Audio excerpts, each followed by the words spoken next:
Good morning and welcome to my garden. Today we are going to do a summer garden tour. It is mid-August and you're going to see how the garden is progressing today through the heat of summer, and we're going to walk through the summer garden and you get to see how much the garden has changed from beginning to end today.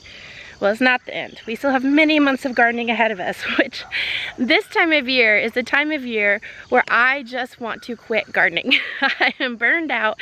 It is hot outside. I'm tired of dealing with weeds and bugs. But what I have learned is that if I will just push through and finish up the summer garden and get that fall garden planted, I will not regret it. Honestly, doing a tour like this is super motivating to me because I get to remember all of my wins, I get to remember how fruitful my hard work actually was, and I get to be inspired by the beauty of my own garden. Let's take a quick look at the spring garden. This is going to very soon be flipped over for the fall garden. I have my work cut out for me because I let it get away from me, as happens this time of year to me. I know the mid to late August garden is a wild place. It is a place that has taken over the captaincy of this ship and returned itself back to its wild roots in nature. As you can see, there is nothing left to harvest in the spring garden but flowers and weeds. That's not true. We are still getting greens and they are finally going to start bolting just as I'm about to put in the new round of greens for the fall. Though we'll just keep these if they haven't bolted. The potato patch has turned into a weed pile, so I need to get that pulled out and then covered with tarp. I need to do another round of greens harvesting for the freeze dryer for sure. I need to get all of the remnants of the cabbage and the broccoli patch pulled up, ready to replant. The onion patch I'm just gonna leave because I love the flowers that are growing in it so wonderfully, and we'll clean this up this fall. I'll most likely get the onion patch ready to plant with garlic. I do need to go in and read and make sure it's okay to follow onions with garlic, and if it is, then we will come in and replant the onion patch with the garlic. I garden in 7A, 7B. I'm kind of on the cusp. First frost date is mid-October. Last frost date is middle of May. You can see here where I am hoping to extend my garden to not only grow more vegetables, but to really get into some cut flowers. We'll see if time gives me that this fall, but I'd really like to accomplish that. All right, let's get into the summer garden.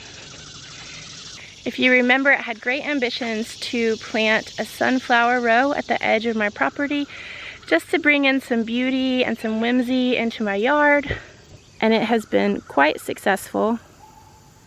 The sunflowers are now fading. The only thing is they did not grow very tall. And I'm almost positive it's because of the terrible soil they were planted in, this hard as rock clay.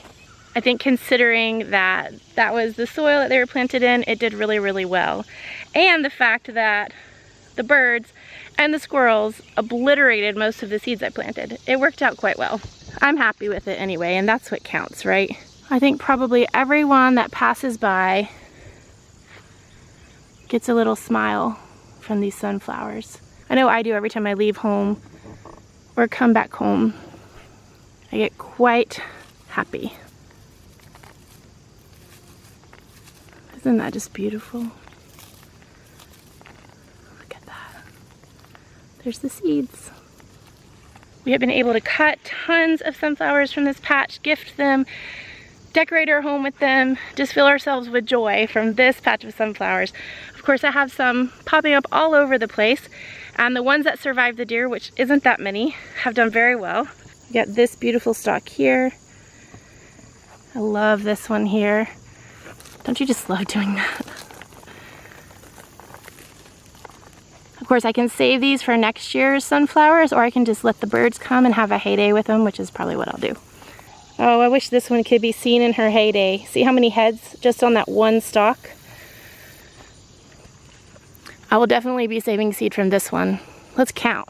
1, 2, 3, 4, 5, 14 heads. 14 heads just on that one stalk. I really look forward to saving seed from that. And then let me show you something that Wilder did. He did this to surprise me. He told me he planted a bunch in here. And I said, I don't know if they'll come up because everyone plays in that dirt so much, but sure enough, they're doing just fine. It has given me great joy to see him so excited about his little experiment here working. The cosmos have bloomed and bloomed and bloomed over and over and over. And what I need to do is come in here and just deadhead this plant, and it will keep blooming. You can see the new growth, the new flowers coming on right there. Here's some right here. The cosmos, if you deadhead them regularly, will bloom until your first frost. I planted 4 trellises, hoping that I could get the plants to go up all the way around the trellis, but I think I was too ambitious with the cucumbers. You can see that they are fading now, but this has honestly been one of my best cucumber years ever. I only planted 6 plants and we have been completely overrun with bounty. They have done really, really well. They're still flowering, still producing. It looks like I actually need to come out here with a basket and get some harvesting going. So my one disappointment is just that the vine didn't grow all the way up the trellis.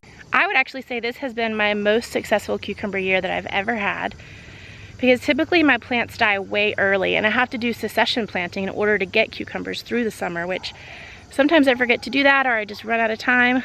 So I'm really pleased that we have had cucumbers most of the summer, and we've had an abundant amount just from 6 plants. So I've never had that happen before. And I love gardening because you just really never know what's gonna happen.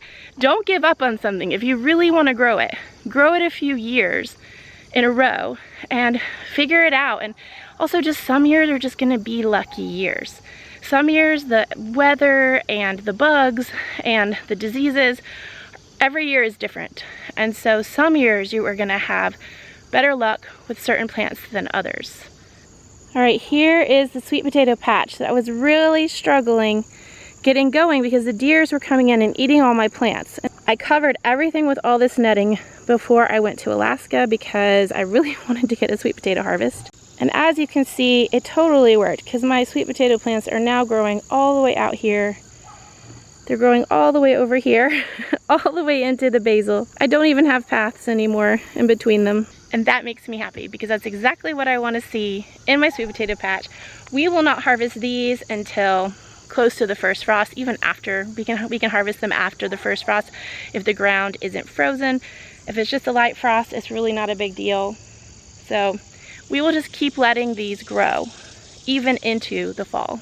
I do feel like the plants are doing great now, and I will be taking off the netting and the frames because I need to use that for my fall garden. The deer probably will come to the edges and eat some of the leaves. I think there's enough now that it's gonna be all right. We do have significant weeds starting to come up in this patch, so I want to get in there and get them out. I don't know if you guys can see that. There's a really big weed. A lot of grass growing in here. These are my greatest north melons. They obviously did not go all the way up the trellis as I had hoped. This one did. This one got to there. This one is already starting to die. I honestly haven't harvested a single one yet because they haven't been ripe. But there's been 3 I've been watching, so let's check right now to see if it's ready. They say whenever you pull, if you gently pull, if it comes off, it's ready. That one is not ready. Not ready. I can already tell this one's not ready. Let's see here. I knew there was one down here I've been watching. Not ready. I cannot wait till those are ready. I've longed to try these and still waiting on them to be ready to harvest. If you recall, this is where I planted my basil and just a few tomato and tomatillo plants. What was unexpected to me was how crazy my basil went. I've never had basil get quite this bushy. I know it gets bushy, but I've never had it get so bushy that it would take over the tomato patch, because I always plant basil with my tomatoes, but it totally took over the tomato patch. And I kind of just let it. I decided, I knew this wasn't going to be a tomato year for me. I went into my garden this year not really even caring if I got many tomatoes, just enough to eat through the summer, and we have had that. Another thing is the deer have been eating the tops off my tomato plants. So you can see this one is very short, and that's because of the deer. This one is skinny because of the shading from the basil.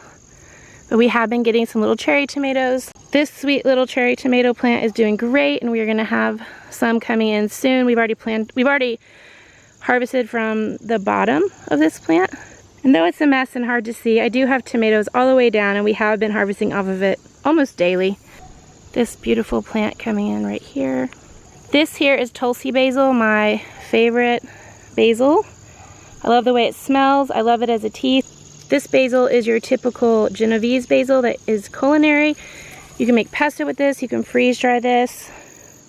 It's almost done. As you can see, it's bolted, which changes the flavor of the basil. You can come in and pull the flowers off, and I've been doing that all summer to continue the harvest. Ideally, you do it at a much earlier stage, more like this, than whenever it's fully bolted like that. My Tulsi basil I want to bolt. I love the flowers for bouquets, for attracting pollinators. Despite its presence in the basil jungle, the tomatillos have done very well. They're absolutely beautiful. Growing little baby tomatillos in there. I have some jalapenos. I'm hoping to make some salsa verde once I have enough tomatillos to harvest. And they're starting to come on really good now. If you remember, I planted my tomatillos and tomatoes like 6 weeks late. So they've just been coming on the past few weeks, and I'm really pleased with it because I know it's almost like garden heresy to not really care about your tomato plants. Tomatoes are not a favorite in our home, and therefore I've mostly grown them over the years for salsa and sauce, and I knew this year that there was no way I had space to grow enough to do any kind of significant preserving for sauce or salsa. So I wasn't going to try to waste my space when I knew other things I could grow significant amounts of. So despite the fact that this is turned into a basil jungle, I'm still really pleased because we're getting the intention of the patch was to just have enough to eat off of, and it's provided that. And I think it's kind of a fun little whimsical feature in my garden, even if it was not the intention. Okay, I love this right here. I've got a tomato blushing, I've got sweet potato leaves, and I've got 2 types of basil all right here in the span of my hand. And although yes, ideally, this is not what you would want for your garden if you're wanting to be perfect about it. But if you want some whimsy and fun, don't be afraid to mess up. Don't be afraid to plant things a little too close. Don't be afraid to not care about an abundance of harvest for certain things. If your family doesn't eat something, but maybe a little bit, like squash, we don't plant much squash, we don't eat a lot of squash, summer squash that is, then don't plant a ton of that, because then you're just gonna be giving it away and composting it and having to deal with it. For me, although my tomato patch would make many gardener aghast, I actually am totally in love with it, in love. Coming up from the sweet potatoes, then we have the basil jungle, and now we're going into the pepper and squash section. I feel like my peppers have done really well, and I'm actually convinced to grow more next year. We've got hot peppers coming out of our ears. See all those lovely hot peppers? And I'm hoping to make salsa verde, maybe even a fermented hot sauce. I'm hoping to make frozen stuffed jalapenos as like a food prep to have through the winter. We harvested all of our sweet peppers 2 days ago, so there's not a whole lot on the stalks right now. We have a few more coming on. They have a ways to they need to get a little bigger. But we have had a very successful pepper year, I feel like, and I honestly wish I had planted more now that I'm figuring out things that I would want to do with freeze-dried and frozen peppers. In the past, we just ate peppers as fresh eating. I didn't really preserve them except spicy hot peppers. But sweet peppers I didn't really preserve because it wasn't something that we loved in very many dishes, and I felt like they needed to be fresh to actually taste good in those dishes, like stir fry or fajitas or curries. But I'm kind of convinced that as long as you heat the pan really, really hot and throw the frozen peppers right in, I'm convinced that we'll actually really enjoy it. We also make sausage and peppers, so I have been putting up and freezing peppers as they come in. It's so easy to do, so why not? I've even experimented with freeze drying them, so we'll see how we like that. But I am convinced to grow more next year to preserve more. I've been gardening for many years, and every year I change the way I do something, or I grow more or less of something. It's always, always changing. This was the summer squash, and it is totally done. It got annihilated by squash bugs and vine borers. I was very pleased with this patch. The one thing I was disappointed in myself about was not getting to the point where I had perfected freeze drying my squash and zucchini. So that is the one thing I do have small regrets on. I can buy some from the store and keep learning, but it's nice whenever you're learning on free food, not expensive store-bought food. So next year I probably actually will plant more squash and zucchini, which I have been against for many years since we don't love it. We do eat it and we do like what we eat it in, but you can only eat the same thing so many times before you're just sick of it. But I was actually, as terrible as this looks, I was quite pleased with our harvest. It was an exceptionally good harvest. At the end of the summer squash graveyard here, we have got cantaloupe coming in. This is one I just stuck in the ground because I had an extra plant, and I'm quite pleased. It's coming along well. You can see it's starting to dry up, it's starting to die back, but I do believe we will get some cantaloupe out of it. This one's not quite ready yet. It does look a lot like the Great North melon, but it is a very different melon.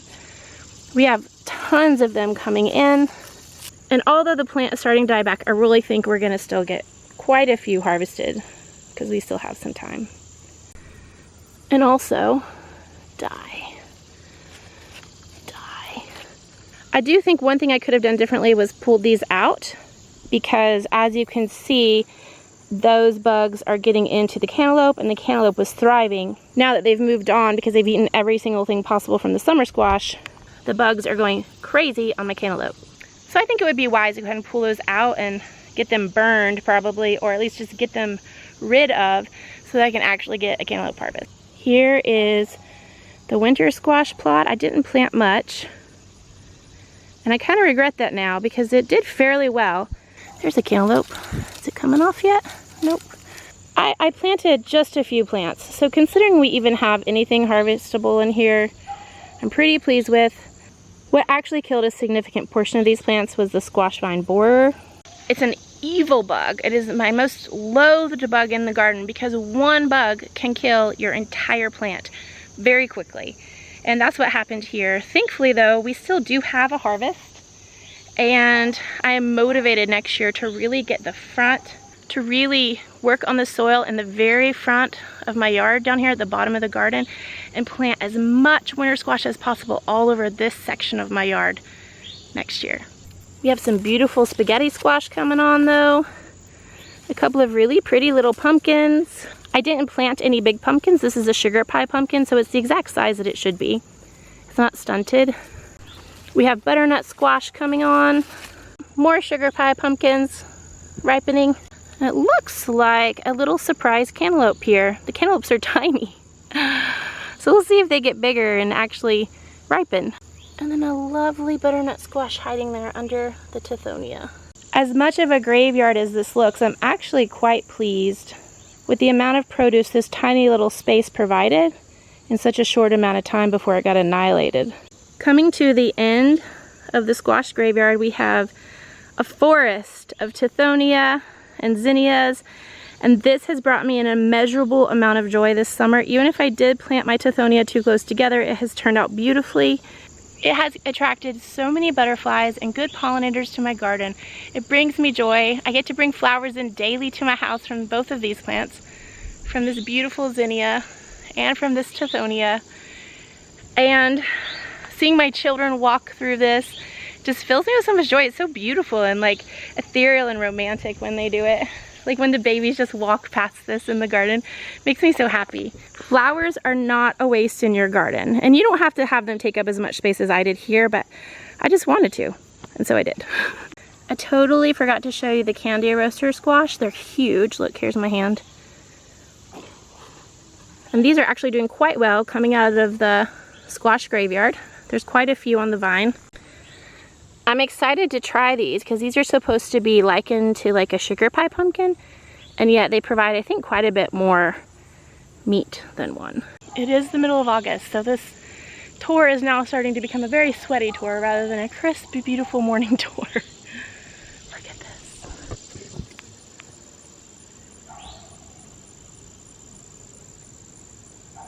Don't forget that just because something doesn't produce food for the body doesn't mean it's not food for the soul. And feeling joy and feeling delight is just as important as eating. So make sure your garden brings you joy and delight so that you like being in it, so that you feel accomplished even whenever you have failures. Flowers are an easy way to do that. And they not only bring joy and delight to you, but they bring joy and delight to everyone that sees them. Also, you always have a gift to give someone if you have fresh flowers growing in your yard or your garden. What abundance. I just feel like that makes someone so wealthy to always have a gift to give. Do you guys see that hummingbird? I have had a ton of hummingbirds in my yard. And I'm really curious to know why. Like, what is attracting them to my yard and my garden? I'm gonna look it up and see if it's this Tithonia. Like, do they suck the nectar out of flowers? I've not seen one on the Tithonia, but I've seen so many in my backyard and in my garden area. Since we're on the subject of flowers, I feel like I've had an amazing flower year. My snapdragons just keep giving and giving. I just harvested most of them for a birthday party the other day that I was decorating for. But like, this one needs to probably be harvested. If you keep picking them, they keep coming back, just like cosmos and zinnias. So I need to come in probably and cut off these couple here so that they'll keep producing. See, here's a shoot coming back. They kind of like put off these side shoots. You can see where I've harvested there, there, there.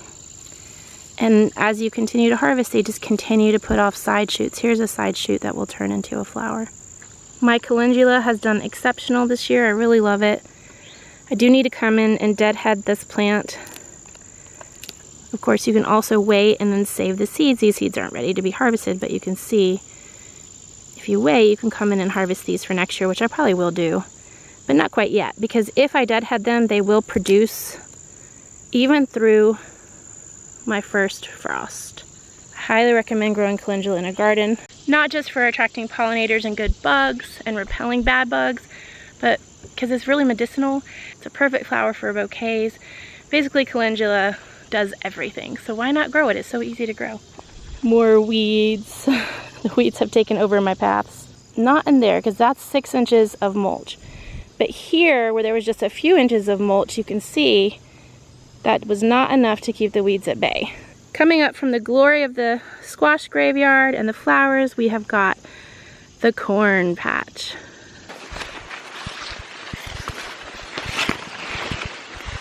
I knew going into this year I couldn't grow a year's worth of corn.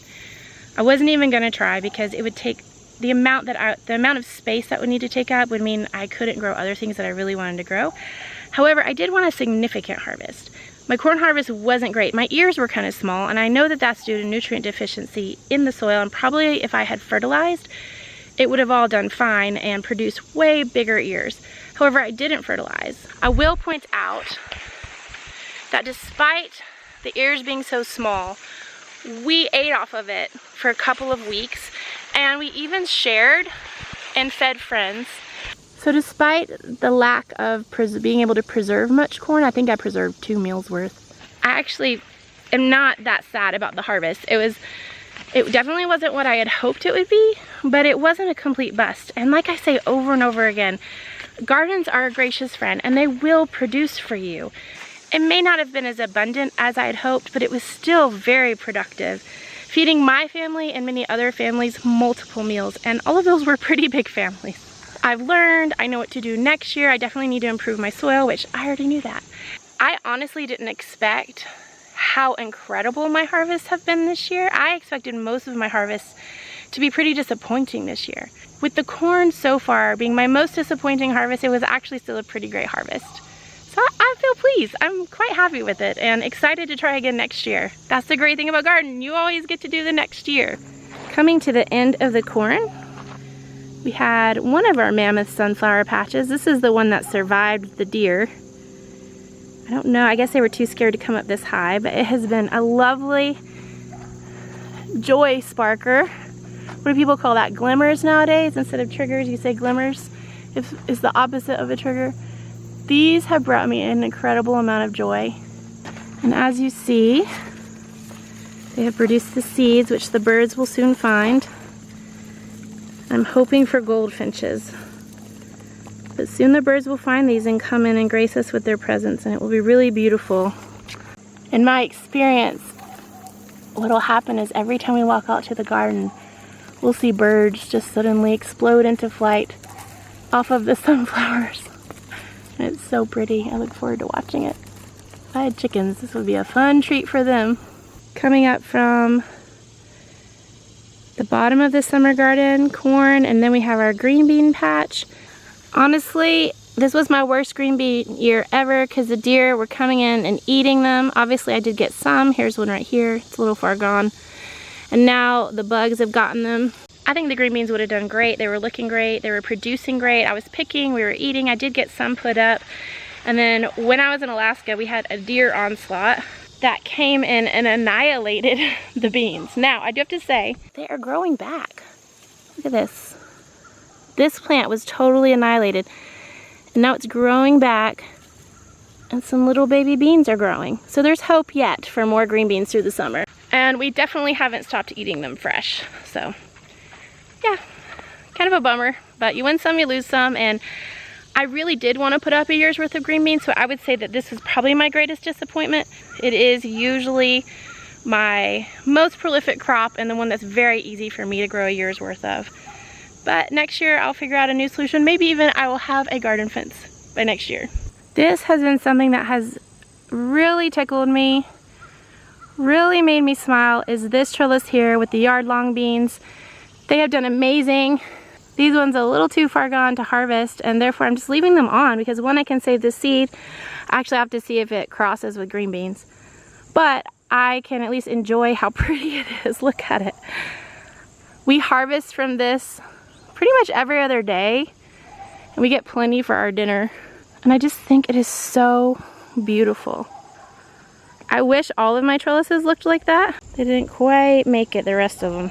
So next year I will definitely be making more of an effort to make sure and pick varieties that I know will go completely over the trellis, because I just think that is so beautiful. It also makes for a lovely shady place to hang out, and Grace likes to come in here and just have a snack. Actually, all the kids do that. It's pretty cute when they do that. The nasturtiums were a total failure. Total failure. They did grow and they did produce flowers, but they did not get the estimated 12 feet long that they were supposed to get. There's a lot of reasons that could be, and it could be my soil quality, which that could definitely be why. But because they didn't get anywhere close to 12 feet long, I'm thinking that they were mislabeled in the variety. I've learned a lot about the arch trellises, and I'm definitely gonna do things totally different next year, which is exciting to me. It's exciting to me that I have another chance. And you know, even though the summer garden gets very wild and does whatever it really wants to do, I find it to be one of the most beautiful times in the garden because of the whimsy and the wildness. And even the weeds, to me, kind of make it beautiful. I would end this video there, but I have some more to show you. I got my herb garden planted around my greenhouse, which I'm still not using yet. And the reason I'm not using the greenhouse is because I just haven't been ready yet to learn a new skill. For me, that just takes a lot of mental effort, and it also takes a lot of money to buy what you need for a greenhouse. So I'm saving that for winter, getting that set up and getting it ready for spring seeds. And I feel really good about that decision, not rushing myself into learning something when I'm not ready yet to do it. And to spend money on something I'm not ready yet to spend money on. It needs to be weeded for sure. But here is my beautiful herb garden I've got planted all around this greenhouse. Don't you just love it? My sage. This yarrow coming up. Thyme. Oregano. The rosemary has already doubled in size. So have these weeds.